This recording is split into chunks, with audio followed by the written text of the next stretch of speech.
ready. Good morning.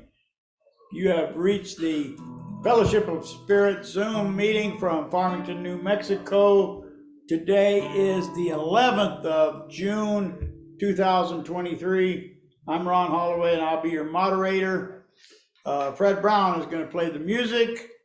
Steve Barker is going to have our spiritual reading. And Travis from Southern California is going to give us our message, and we have a packed show. We're just going to have a great show today, and hope that you enjoy it. So, Jerry, do you have any announcements? No announcements. The summer solstice is on. What? Summer solstice, Oh, 20th of June. I misunderstood you. I thought you said that the summer solstice is off, and it is not off. It is on, very much on. The summer solstice is the 20th of June, which is a couple of weeks from now, and we will be having it at Kiwanis Park. There will be hamburgers that are provided by Clancy's and Sue and Bill Clark, and bring side dishes and desserts and sodas if you want them, whatever you want to bring, would be happy. But anyway, and it'll start at 5? 5, yes. It's going to start at 5, and Fred Brown will be playing music, and I will be doing a hula dance. So anyway, if you want to see that, just come. Anyway. Don't make promises you can't keep. You have never seen me order right there. So you don't know. You don't. Promises you can't keep. Anyway, that Ron? was a threat, a public announcement. Anyway. Ron? Yes. Ron? Yeah. Can I make, I need to make a statement because I can't stay. We are packing a house for the photographer this week. And the week after that, the house will be listed. So I've been absolutely slammed. So what I wanted to do was just to apologize to anybody who thinks I dropped off the face of the earth, because I kind of did, but I'm right here in my house. So please accept my apologies for not being there and for not visiting anybody and all that. Well, you know, besides deaths, divorces, and marriages, selling and moving a house is one of the most stressful things that you could possibly do. And our heart just goes out to you. I agree. There's not a whole lot of Thank support that we can offer you and Steve, but it is there for you. And our prayers are with you. Thank you. I appreciate it. I've never sold a house before. Well, the one thing about it is, unlike the other things, it does have an end. You know, it will come to an end at some point. So anyway, Thank you. Thank you. Nobody thought anything bad about you. We just, our heart, well, we know it's a hard time. So I'd rather be there, but yeah. Okay. Well, you Thanks. are here as much. Okay.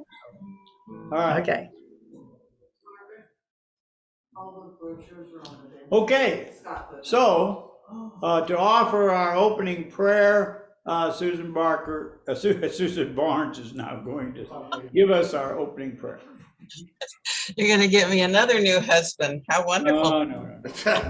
You're going to have to get your own husbands. I'm not going to help you. Thank you, Ron. I didn't participate in any of the others, and I don't intend to participate in the future either. And now if we bow our heads. Mother, Father, God, we do give thanks for this incredible day, for this opportunity to once more be together, to those we love and who have like minds and who know that within them they have the light that shines, and that with each other, holding each other's hands, we can walk together and we can help those around us to be better people, to have a better world, to experience great health. For these things and all the other opportunities that we have to shine our lights, we do give thanks. And so it is. Namaste. Thank you, Susan.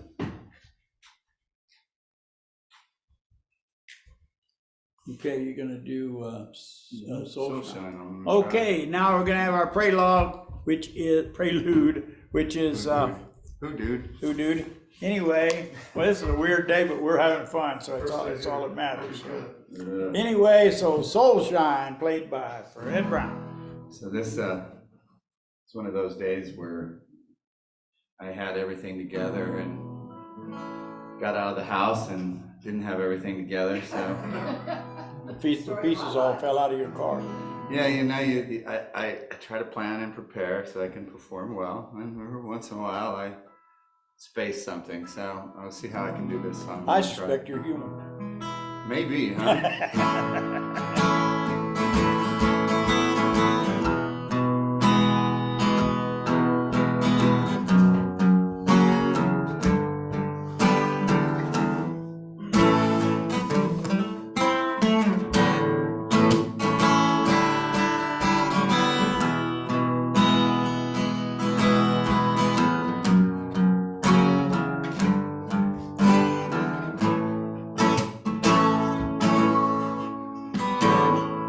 When you can't find the light that got you through your cloudy days,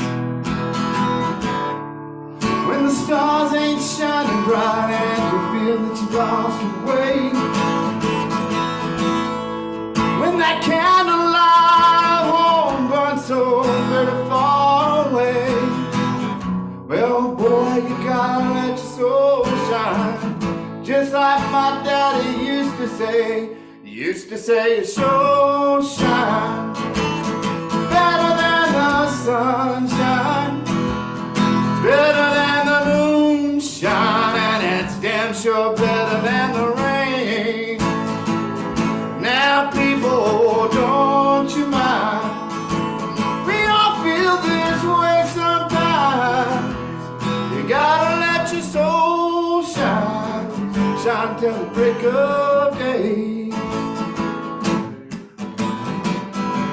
I grew up thinking I had it all made, gonna make it all on my own.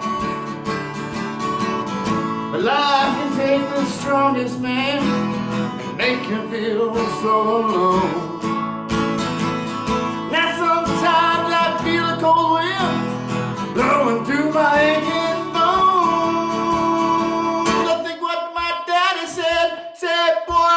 Soul shine, it's better than that sunshine, it's better than the moonshine, and damn sure better than the rain. Oh, people, now don't you mind? We all feel that way sometimes. You gotta let your soul shine, shine till the break of day.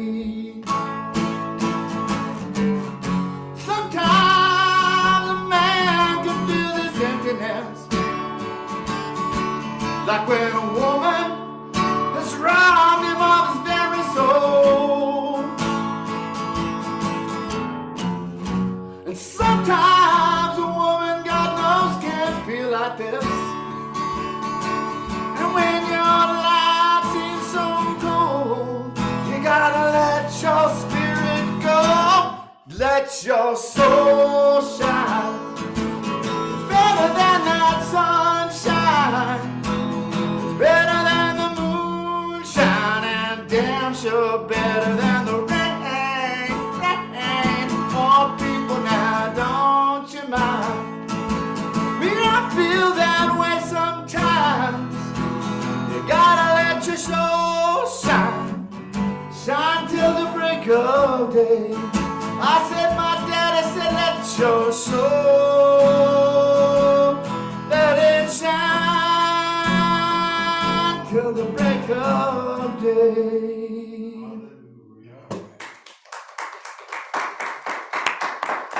Hey, you'll join me in our reflective moment. Love produces a flow of energy that I now feel. I love others more than ever, and I feel privileged to be here.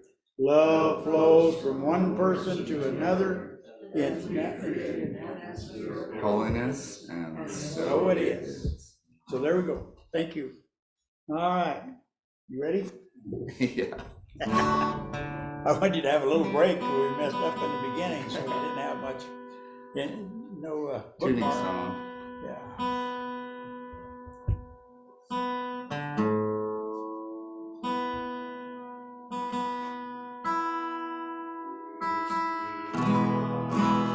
So that's one of the things that didn't make it in the car is this next song. So we'll do Light Shine, and that's in the book. And I'm sure you guys know the song. So.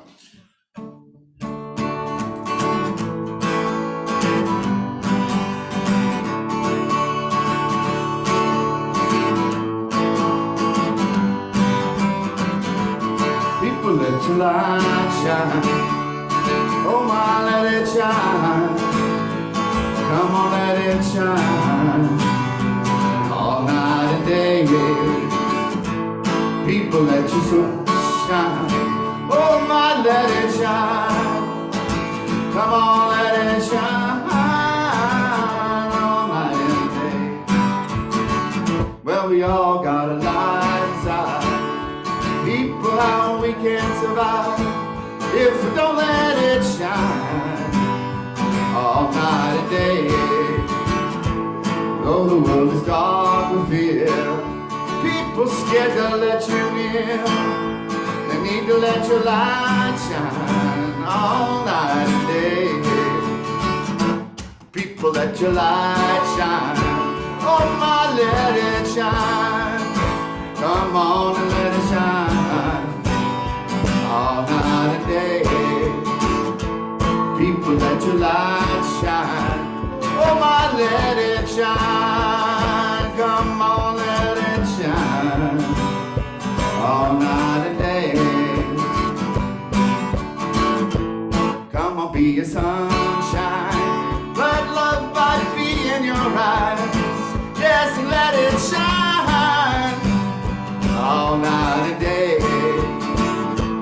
Moving like a river flows, we can make this feeling grow. You only need to shine all night and day. Yeah, people, let your light shine. Oh man, let it shine. Come on, let it shine all night and day. All right. Thank you, Fred. All right, so now time for Steve Barker in the spiritual reading.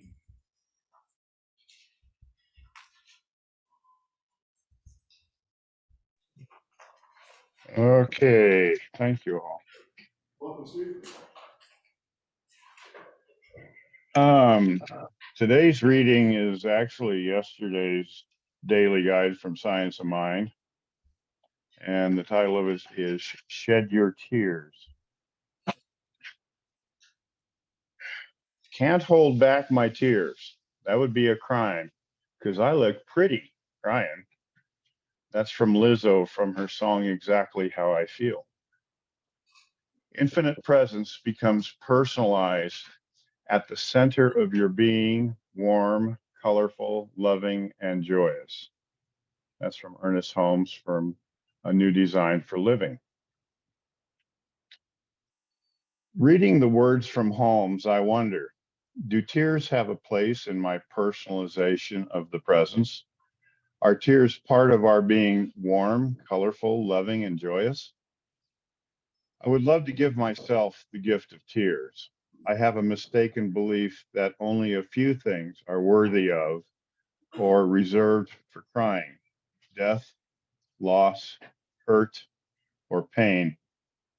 Since I assiduously avoid all of those, I avoid crying. That is not to say I haven't shed tears for those I love who have died or been hurt. Rather, I allow myself a few moments and then shake it off.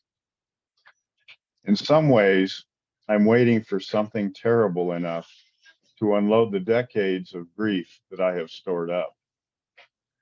When another race-related murder happens, when war breaks out, the earth is damaged, natural disasters devastate, or children are in any way harmed, I feel a stab of sadness and transition almost immediately into rage or action.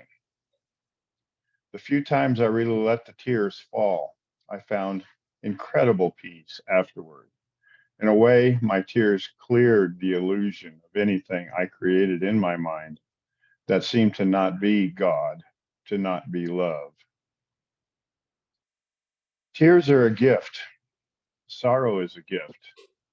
I'm coming to understand that the colorful aspects of the presence individualized as me is all of my emotions fully felt.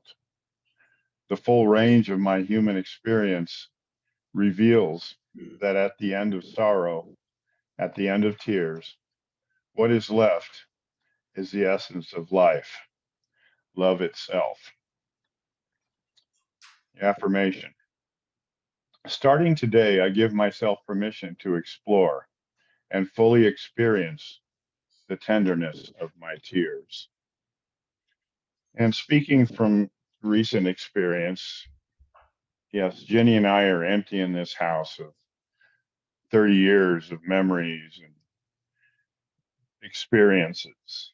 And many of them have brought me pause to contemplate and, yes, even shed a tear or two. Recently, changes in my life have actually capitulated me into rediscovering the joy of being able to cry. When I was a child, I cried at a lot of things. I think when I turned 5 or 6, I was on a jungle gym and I fell off and knocked the wind out of myself. And my immediate compulsion was to cry. But having the wind knocked out of me gave me pause, and I discovered that I didn't have to cry. And so for all of the ensuing years, I have controlled my crying. And that has caused a lot of pent up feelings. Well, those feelings are now coming out, and I welcome them. They're God revisiting me and my circumstances, giving me pause to relax. Thank you. Thank you, Steve.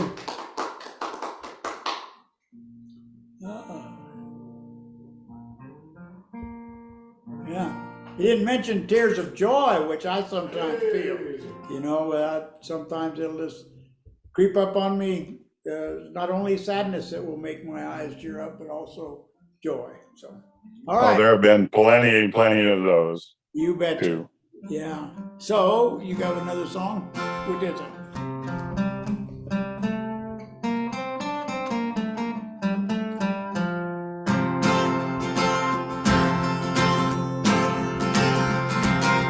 This little light of mine, I'm gonna let it shine.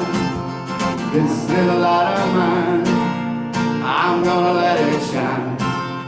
This little light of mine, I'm gonna let it shine every day, every day, every day, in every way. I'm gonna let my little light shine.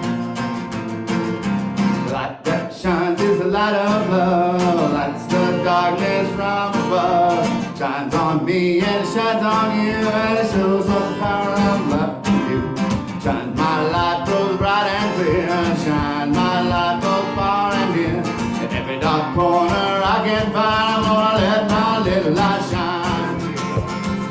Well, this little light of mine, I'm gonna let it shine. This little light of mine, I'm gonna let it shine. This little light of mine, I'm gonna let it shine. Every day, every way, every day and every way, I'm gonna let my little light shine.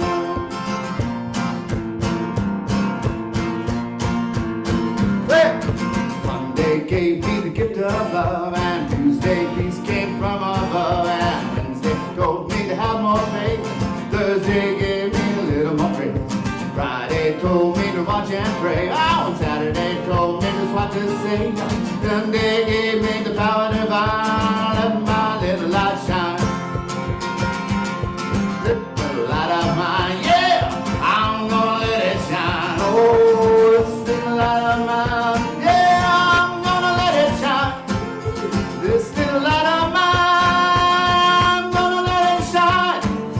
every day, every way, every day and every way. I wanna let my little light, let my little light, let my little light, oh, let it shine.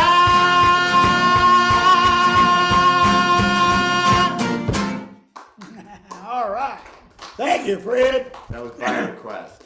And if you weren't awake now, you're not going to get awake. So there you go. Thank you a lot, Fred. That was wonderful.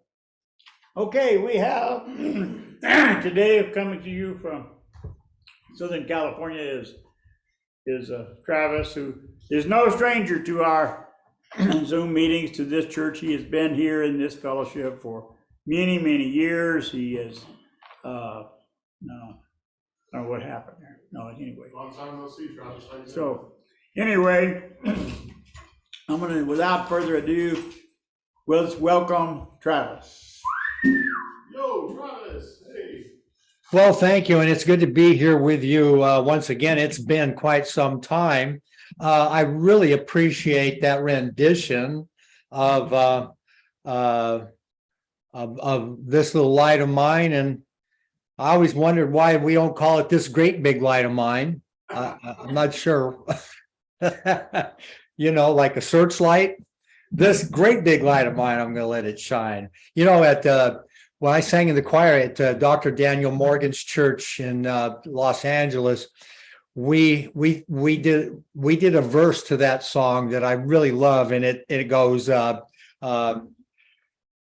regarding this little light of mine. The world didn't give it to me, and the world can't take it away, which is a really key point. The world didn't give it to me. Nothing in the world can take it away. I'm going to let it shine. Anyway, so my topic was initially way back. I mean, I haven't been with you in a long time. My topic way back, I think I was supposed to be on April 30th, and it was going to be a giant step, yes, I may, which is, I had to shorten it. The real topic was supposed to be Travis, take a giant step. Mother, may I? Yes, I may, from that children's game.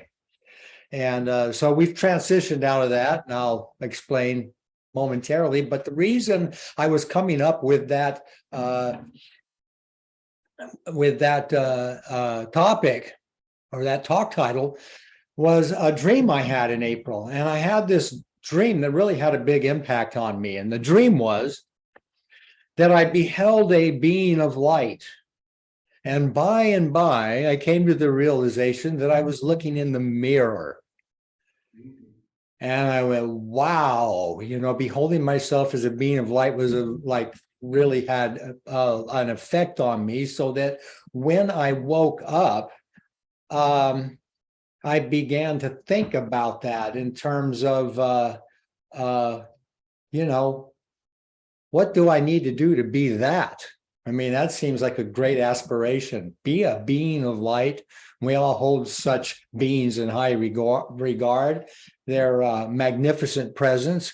And yes, who wouldn't want to be that? I do. And so I wondered, you know, okay, so what steps do I need to take? You know, I want to head in that direction a little more quickly than I do. You know, it is often the case that on Sunday messages, it's often the case that I don't hear anything that I didn't already know. I hear some of this knowledge I have reflected in Sunday messages in a really nice way, and they serve actually as reminders, kind of reminders of unfinished business. Well, unfinished might not be the answer. We're always going to be unfinished business. This is an eternity road. Catch the title to a Moody Blues song there, Eternity Road. So it's business I'm not tending to the degree that I would like. You know, it's my issue is not with a lack of knowing, but with a failure to implement what I have learned. And in that regard, I feel myself to be simply incorrigible. I've had it up to here with being so much subject to old, long established thought patterns and behavior patterns. And so I want to know, like, what can I do? How long has it been since I introduced new factors aimed at personal transformation?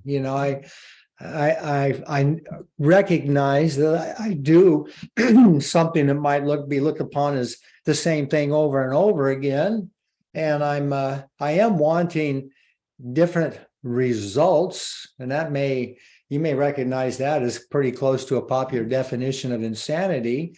What I'm doing is my Wednesday meditations that I present on Zoom at least twice a month, sometimes 3 or 4 times, peace and healing meditations. And what I do is every time I attain such a level of well-being and a high level of consciousness that I am at least glimpsing the garden.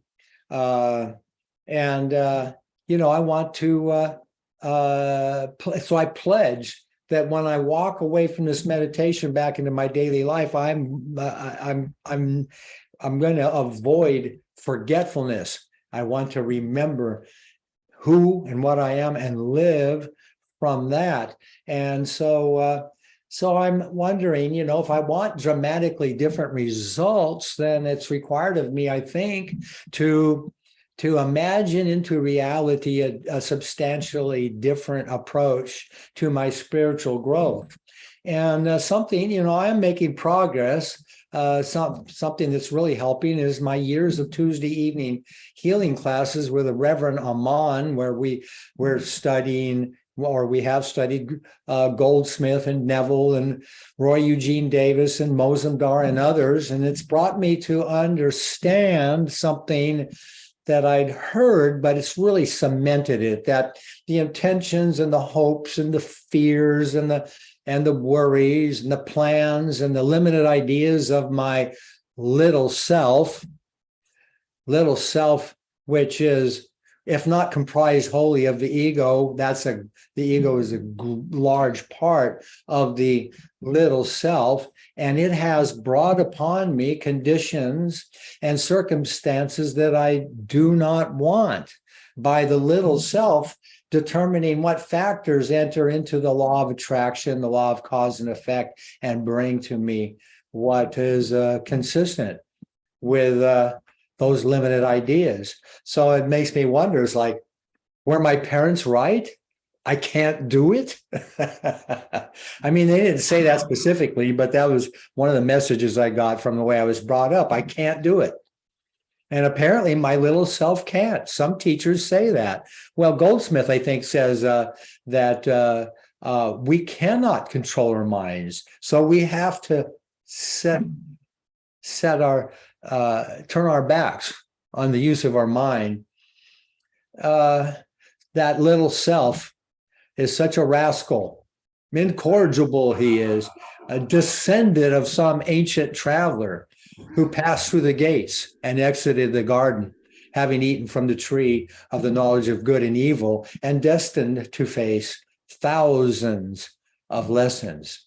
That little self draws upon duality to label things, make comparisons, and that ends up giving me conclusions about myself that at times have risen to what seems like the level of mental illness, because I'm so dysfunctional, as a result of comparing myself to others, their looks, their property, their wealth, their lifestyles, what they're able to do, and not only comparing myself to others, but comparing myself comparing my life as it is now to what I wish it would be, what I desire that it would be, and seeing the disparity and being frustrated. So there comes frustrations, resentments, and jealousies and the like. So a couple of weeks ago, as I was presenting a healing meditation, and I forgot, I was going to send that link so you can see what I'm talking about. But in that healing meditation, I was highlighting the wiser approach to life that I've been embracing. And that approach is that I'm no longer wanting to depend on my little self, on my egoic self. And what I'm wanting to do is stand it back and just revel in the here and now, in the magnificence of life and spirit and God, and become so quiet that the only thing that is initiating action in the law of cause and effect is the divine and my divine nature. And so as I was saying this, talking about this, I suddenly said, this little self of mine, I'm going to let it hide.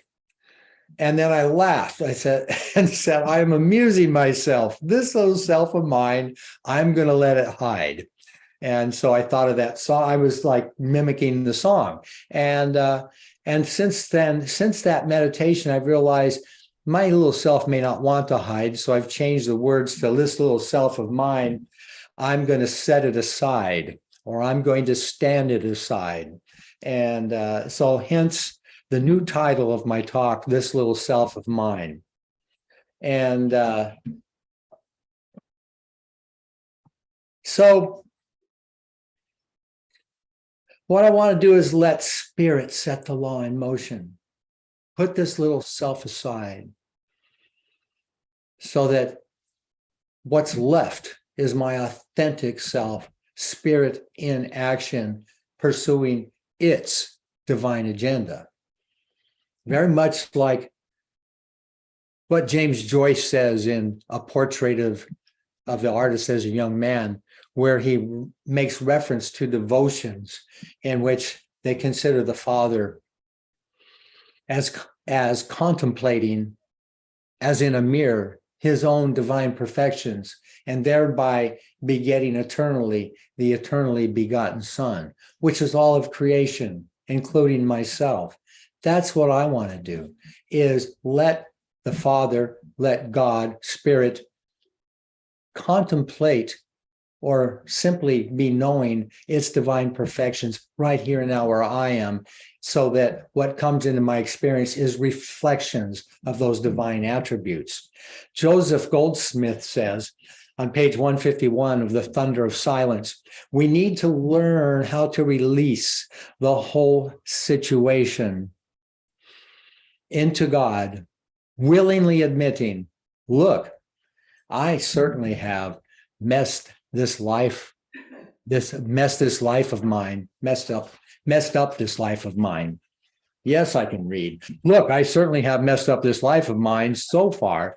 Let me give up and you take over.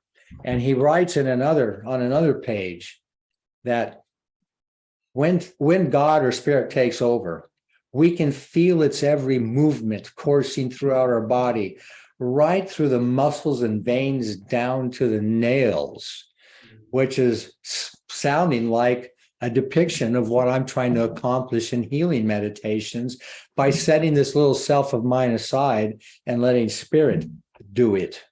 It says, we are one with the rhythm of the universe and all is well. All that the Father has is now flowing through us out into this world as a divine grace. And that's what I'm talking about, is let my use of the law of cause and effect, or the law of attraction, let it characterize what grace is. Not my will, but thine. It brings to us all that is ours, and bringing us to all those to whom we belong.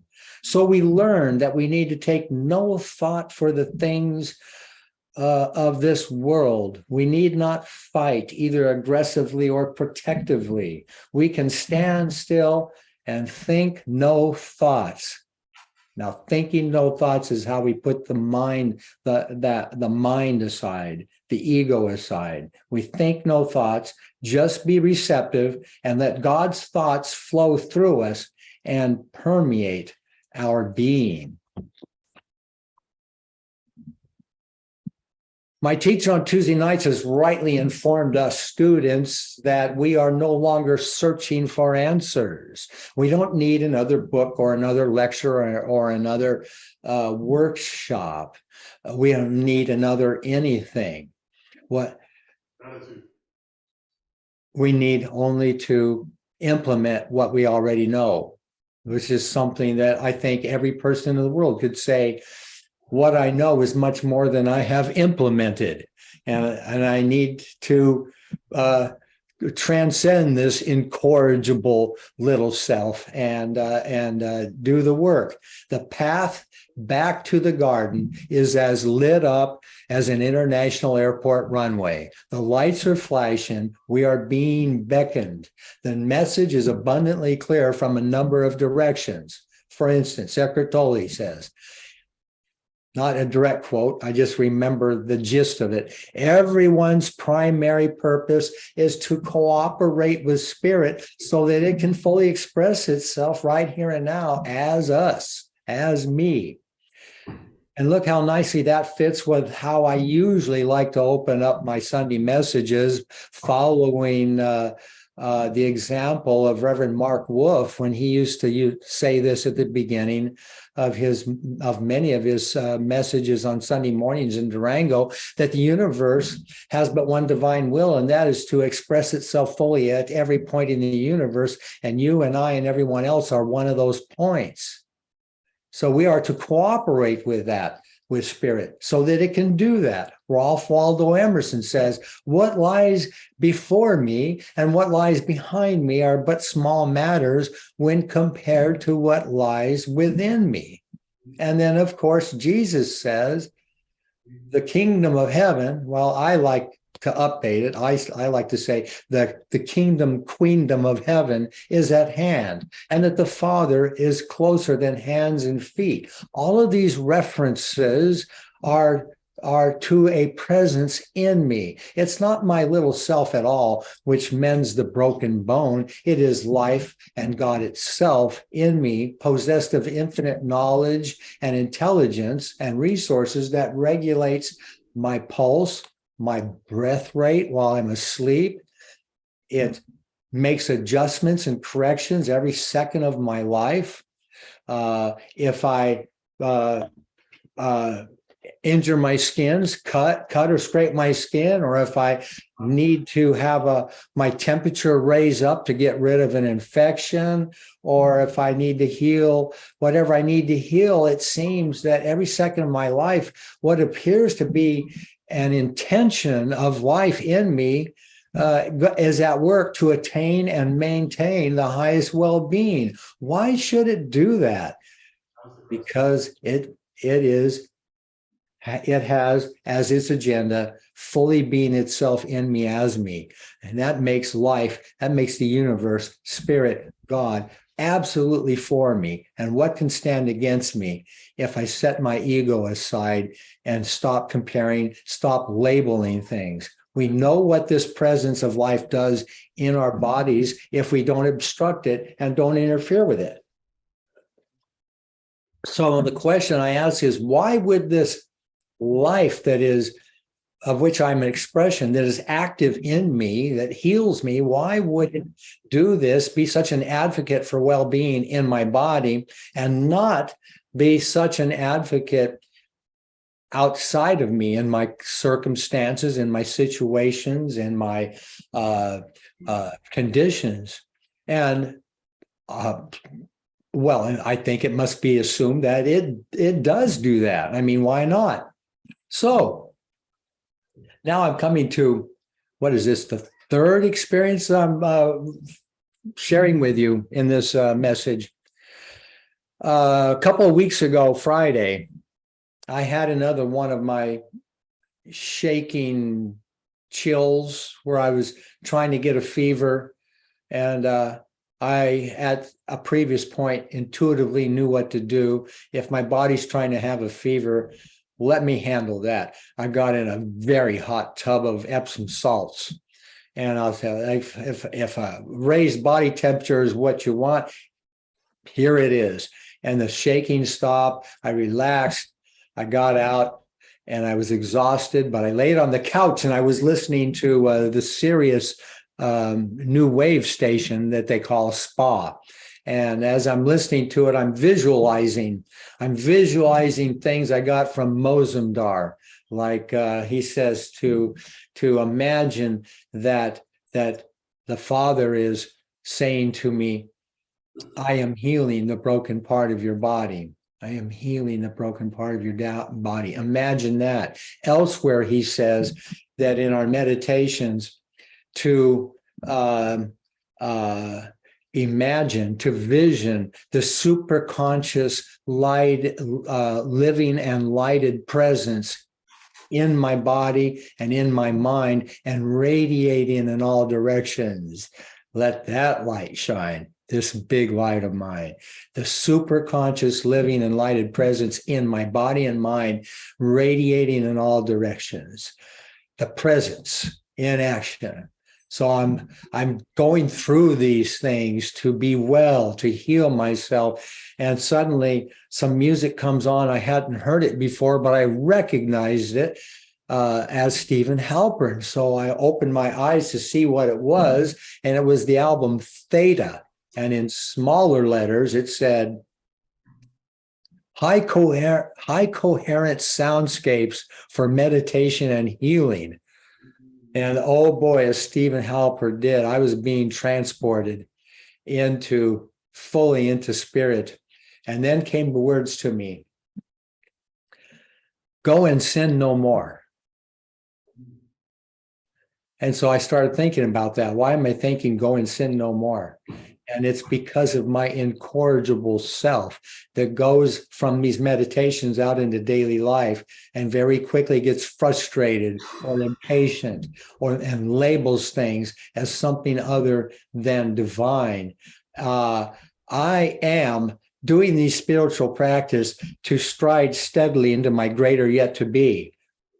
I have to assume in the direction of becoming really a substantial being of light. That's the direction I'm heading. But when I allow myself to call things bad, sad, unfortunate, wrong, when I allow myself to characterize either myself, other people, or situations as other than divine, those are mistakes. And I think we understand that's what a sin is. It's a miss.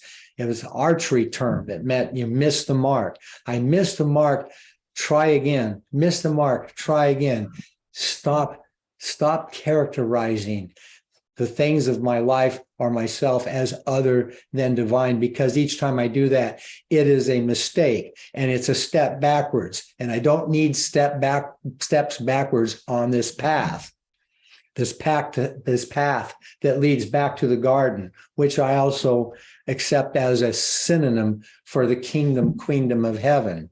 So I'm wanting to get back to the garden where the trout and the eagle and the beaver and the gazelle and the lizard and the whale have all remained true to their natures all this time while I was away, because they have not had the choice afforded human beings to leave the garden, to walk away, to call to question what our nature is, and to act according to natures that are other than divine.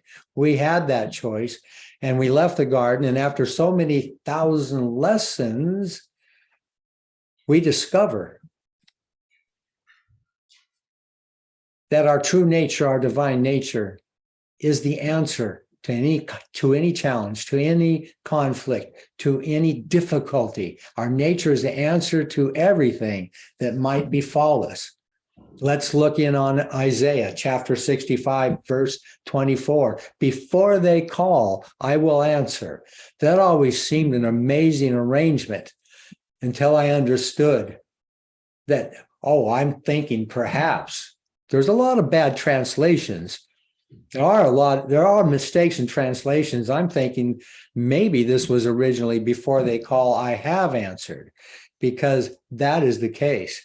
The gift, the inheritance that we get as divine beings, that we get as children of the Most High, the gift and the inheritance is our divine nature.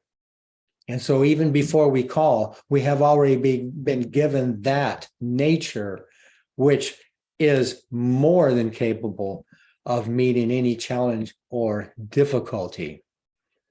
And so we've had the opportunity to fully appreciate our true nature, embracing it as the answer to all challenges, and re-enter the garden of our own accord. I think we all might have had, many of us have certainly glimpsed or spent a little time in the garden in our deep meditations. You know, we have a sense of everything being right in our life, that the here and now is so full and complete, that we are in the garden, we are in the queendom of heaven, and then we depart. But we want it to be more than a rest area. We want it to be our zip code. Michael Beckwith, in his introduction to spiritual realization, believes that we have a mandate. And this kind of reflects what I read from Eckhart Tolle, that it's our everyone's primary purpose. Michael Beckwith says it's a mandate to consciously participate in an evolutionary process that introduces us to the authentic self, which he describes as our inherently enlightened state. It's always there, one conscious breath away. Michael Beckwith considers transformation to be that which occurs when identification with the egoic self is superseded by a conscious realization of the authentic self. And so there we have it, setting the egoic self aside. Put my little self aside. Because in the world of affairs, individual affairs, global affairs, that egoic self, I'm thinking again of Eckhart Tolle, who says that the ills of the world, whether individually or collectively, are all the result of unbridled ego. So setting that aside, opening up the possibility to live by grace, because that little self is superseded by a conscious realization of the authentic self, which is the child of the Most High. Know ye not that ye are gods? So again, I'm incorrigible. And I was shocked when I was reading in A New Earth by Eckhart Tolle, when I think the most shocking thing I read in the whole book, he said, the smaller the things are that upset us, the smaller we believe ourselves to be. And I thought about the times when I just simply drop something and make a mess that I have to clean up. Or I go out to the car and start the car and realize I forgot something that's in the house and I'm in a hurry.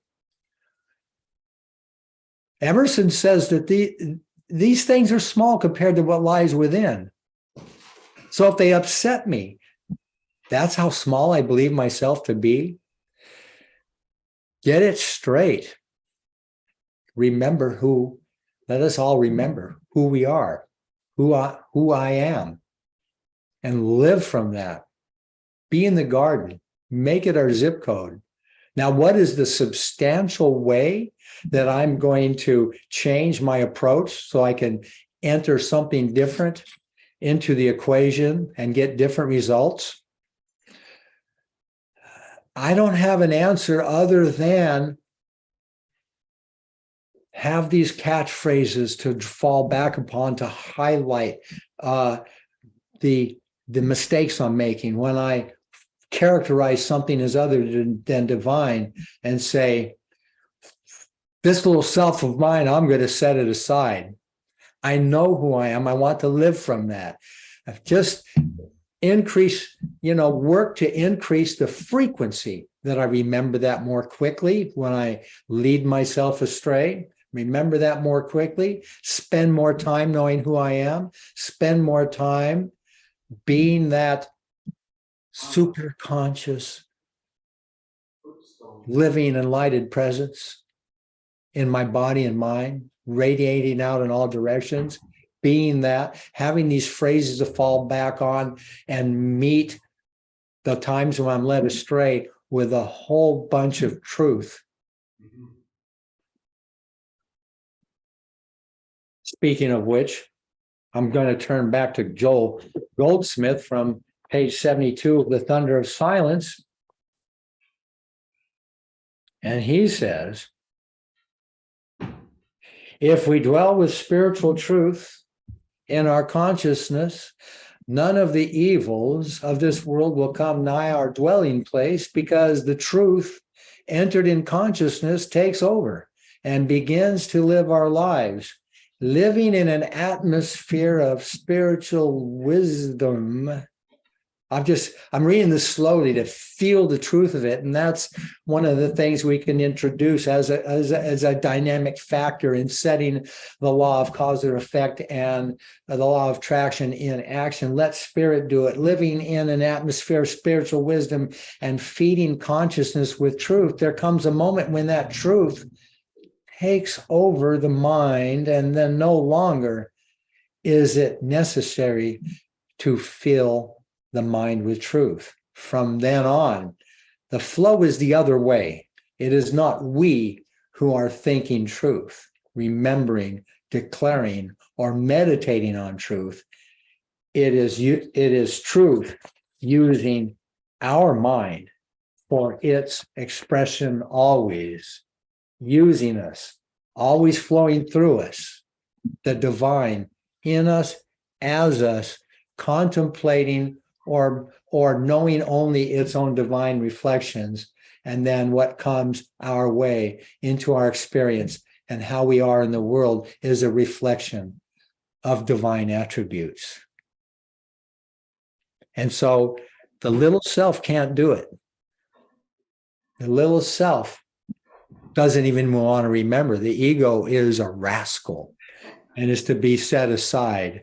And we all could use a little help from one another, remembering to live from that truth that actually, if we leave it to its own devices, will naturally flow as grace into our experience so that we can live the lives we were meant to have. So that's my message. I wish you all joy and peace in believing. Thank you, Randy. Travis, thank you so much. You're welcome. Absolutely. Great message. Okay.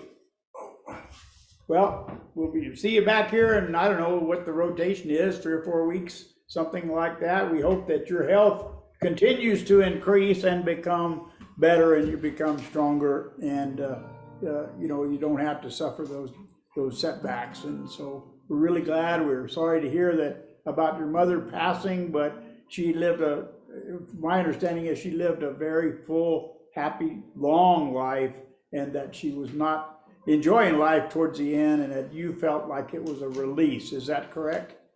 Oh, yes, it was a release. Although the interesting thing is that she had those, while she could not remember anything from 2 or 3 minutes earlier, which makes it hard to read a book or watch a TV program, but she did like to watch sports, and she did like to look out the window and see the trees blowing in the wind.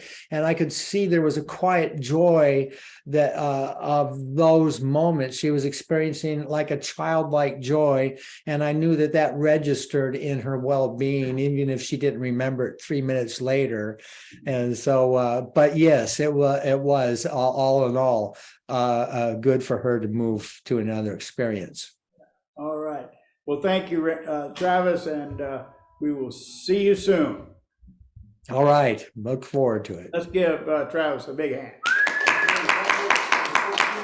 We appreciate you. Okay. So we have another song by Brett Brown. Another shining song. It's all about shining today.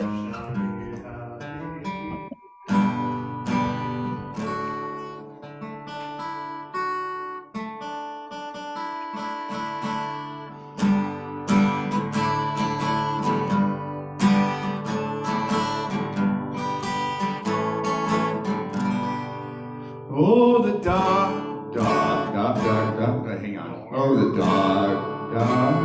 Okay, here you go. Oh, the dark was a coming and the day was a falling and the thought that the day was done. But the rain kept raining and the clouds kept rolling and they broke out golden dawn. And I see that rainbow shine, and I see that rainbow shine. Look away over yonder at the top of the mountain, and I see that rainbow shine.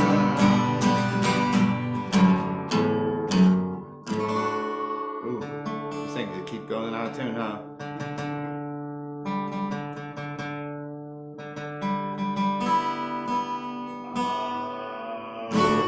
I was feeling so gloomy and so lonely, and I felt so lonely and old. But the sun kept shining and the rain kept raining and the rainbow filled up my soul. And I see that rainbow shine, see that rainbow shine, yes I see that rainbow shine. Look away over yonder at the top of the mountain and you'll see that rainbow shine. I'm gonna let that go. All right. Who doesn't like a rainbow? We love rainbows. We love our Fred Brown. Let's give Fred a big hand. All right. I haven't brought two guitars in quite a long time, but I guess I should have. Well, anyway, now it's time for our celebration of abundance.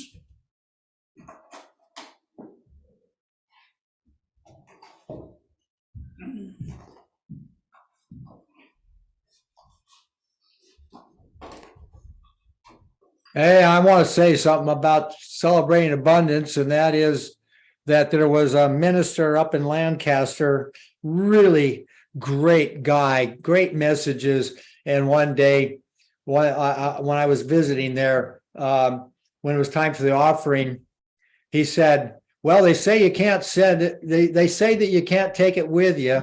And he held up his checkbook and said, but you can send it ahead. Anyway, while you tend to that, I'm going to step next door. Our service is beginning here. So fabulous to be with you. I knew that you had a gig. You always have a gig right after this one, and we don't want to keep you too long because we know that you need to go and share with them as you have shared with us. Starting June 2nd, our services will be 11 o'clock. So I will be able to tarry with you. There you go. Thanks a lot. Okay. So let's place over our hearts that which we intend to contribute and repeat after me.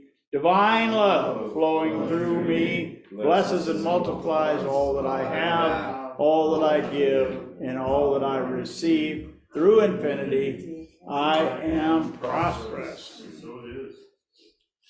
I remind everybody that on Wednesday nights we have Course in Miracles at 6 o'clock. Led by Susan Barnes. Thursday night at 6:30 we have Power of 8 led by Margaret Cheesebro. Sunday morning we have a book study which we're just finishing up, and we'll be wanting to find a new book to study.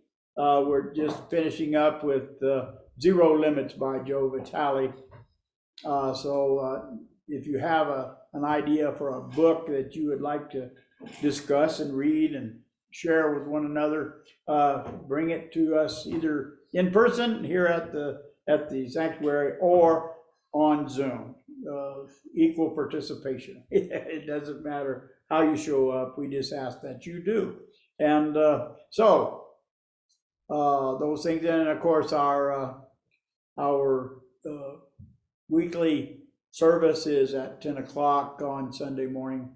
And our book study starts at 8:45, by the way, on Sunday morning. And next week is going to be Ian.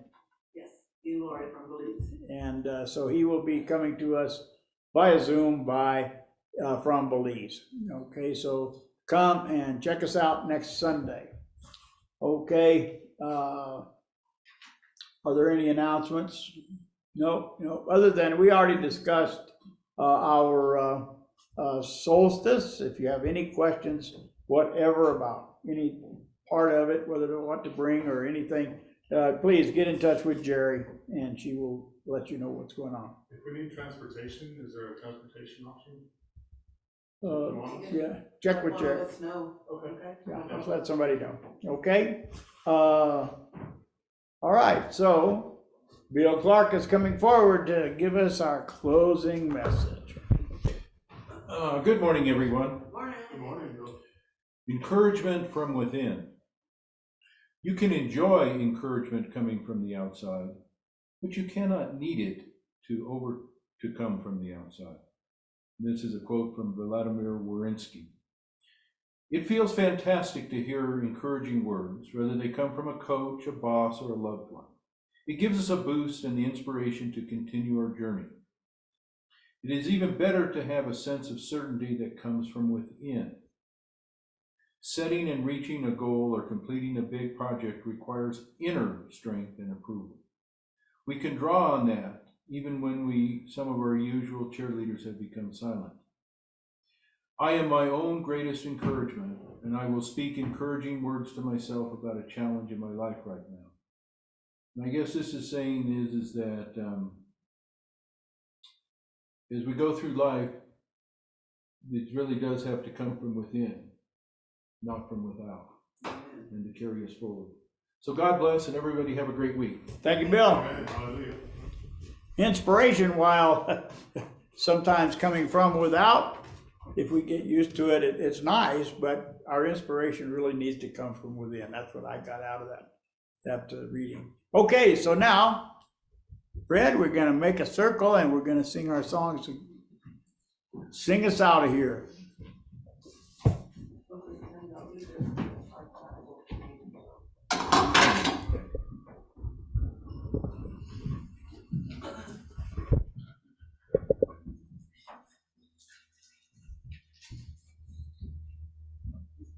Oh, yeah, I get you. I Uh-huh. have your enthusiasm for this The other music. side, I do. And Bill on the other side, how can you get any better than this? Pretty good, pretty good. So, 1, 2, 3. God bless America, land that I love. Stand beside her and guide her through the night with the light from above. From the mountains to the prairies, to the oceans white with foam. God bless America, our home, sweet home.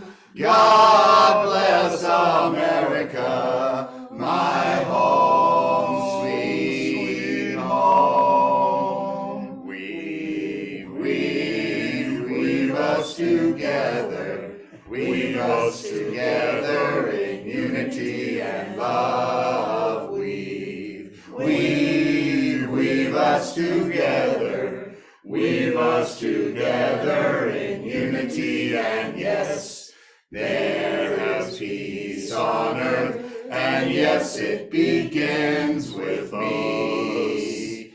Yes, there is peace on earth, a peace that was meant to be, with God as our power, family all are we. So let us walk with each other in perfect harmony. Yes, peace begins with us. Yes, this is the moment now. And with every breath I take, let this be our joyous vow, to make each moment and live each moment in peace, in joy and love. Yes, there is peace on earth, and yes, it begins with us. God bless you and keep you until we meet again. Accountable. All right. Thank you very much for sharing with us and Thanks, coming to brother. us today. You are so We- awesome. I can't hardly wait to see you next week. Thank you. So Some goodbye. days it's there. We're gonna find a new book next week. Scott, We're at the would you